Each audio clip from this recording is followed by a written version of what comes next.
HBG's Global War Turn 2. And I'm not sure if I said Turn 2 last post, but this is the Turn 2. So, Germany, I wouldn't call this a huge Russian front, but the naval battle, I guess basically getting rid of the transports, is the name of the game for Germany. Well, for the Axis as a rule. Games are not won by Germany building 2 aircraft carriers, but it was the only way to get 4 extra planes in here. So Germany did it. Now they've got a couple of carriers just sitting out there, but they can't be touched. Yeah, it's Italy does, the UK, yeah, the UK is not doing great, but they have the beginnings of a navy, some Canadians, UK, some French captured Vichy ships. UK down in Africa is slowly encroaching. Now this battle here I should show the Italian Navy how small it is. Italian Navy shrinking.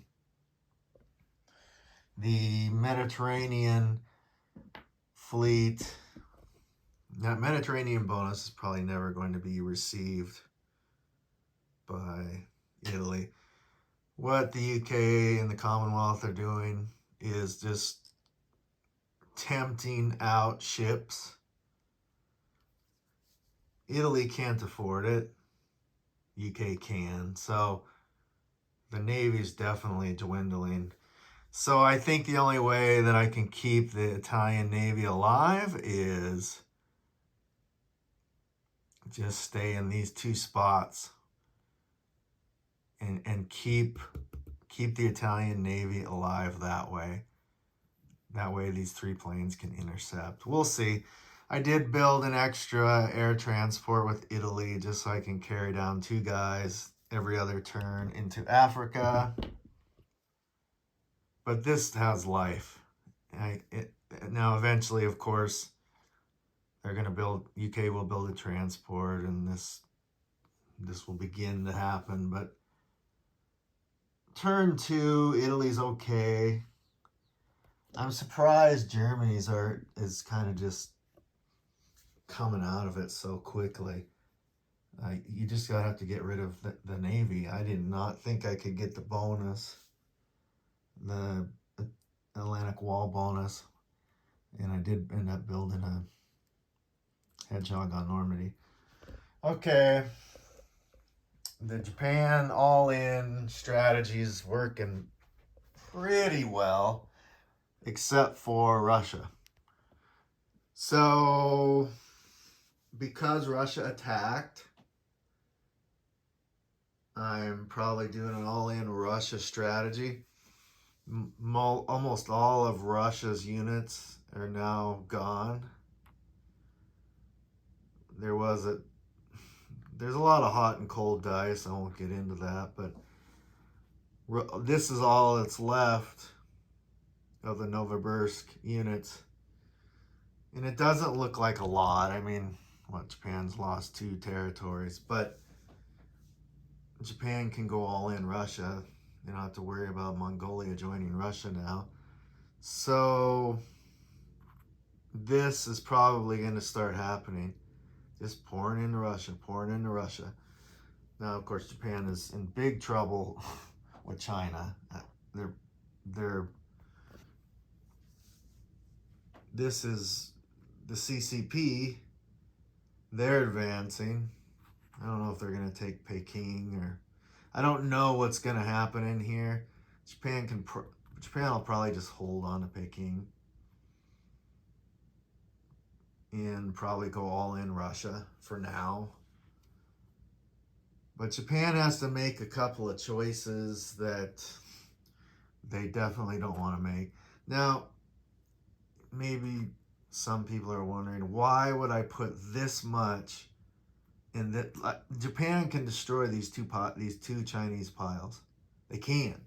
But if they do that, they can't do everything they want in Russia. Japan has to make choices. Do they go all in Russia? Do they kill one of these piles? This is a huge pile. This is a whole turn of Japan just taking out that pile. So China's just buying someone time. Yes, it's bad to leave all your stuff on the coastlines with China always, but not when Japan can't build fast enough. They can only kill one or two piles. I don't even know if they could kill both piles. I guess they could, but they would lose vets to do it. So this is the situation with Japan. It's very interesting. It's twofold. Japan, we're going into turn 3. The UK can declare war on turn 3. And do they want to? They're not really set up for it, but they don't want the sneak attack used against them. But that means that Japan's sneak attack will probably be used turn 7 against, a useless sneak attack against Mongolia, probably, just to get something out of it.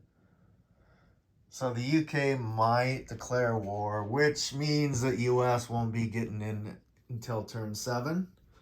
Or does it? Here's why. Here's what's interesting.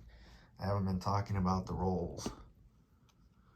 Russia got an 18 and a 23, which is 41, meaning Russia only needs to now roll a 7 to get in the war. And statistically, they're going to roll at 12.5, so it's about 70. It's in the 75% range. Yeah, 70% range, 75% range that Russia will be in the war at the end of their turn. So then Russia will declare war, and then Germany loses their Operation Barbarossa bonuses. So who knows what's going to happen? And the U.S. got a 23 too. So is Russia going to be in the war turn 3? If they are, that creates another interesting dynamic. So here's why. Now, when you look up here, Germany's just not really set up, but they're probably going to declare war turn 3. Just because I think the main reason is Greece and Yugoslavia are now owned by the Axis. So these are fully activated, so these can come out. So I'm very likely to declare war. Plus I want to get the Operation Barbarossa here, just to minus those guys and be a little bit closer, not have Russia take it back. Russia has a huge pile here. As you can see, Russia doesn't have a lot. Probably definitely going to go all in Russia now that I think about it, which includes Japan trying to take Novosibirsk. So I'm not actually sure what's going to happen next turn. Is Russia going to be attacked from both sides? Probably. Is the UK going to declare war against Japan? Probably. So it'll be an interesting war, different than normal. And I think it's the income rolls are what's driving a lot of this right now. But China just throwing themselves away. That's how I play China. Doesn't mean that's how anyone else should. With Japan needs to knock out a color. And they're not going to be able to do that. Except for maybe Russia and or the CCP. And that's 5 turns from now. I wouldn't even call that knocking out a color or an empire. So I will see you next turn. It'll be a very interesting turn again.